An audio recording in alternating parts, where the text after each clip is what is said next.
রুম্পার লাইফস্টাইলে আপনাদেরকে স্বাগত। আজ আমরা একটু বিয়ে বাড়ি গেছি, কেমন লাগছে বলবেন সবাই। খুব মজা হলো।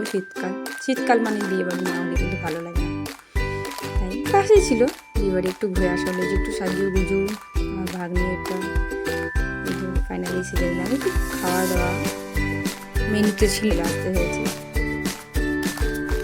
হ্যাঁ, এই যে খাওয়া শুরু করে দিয়েছি। আমার মেনুতে ছিল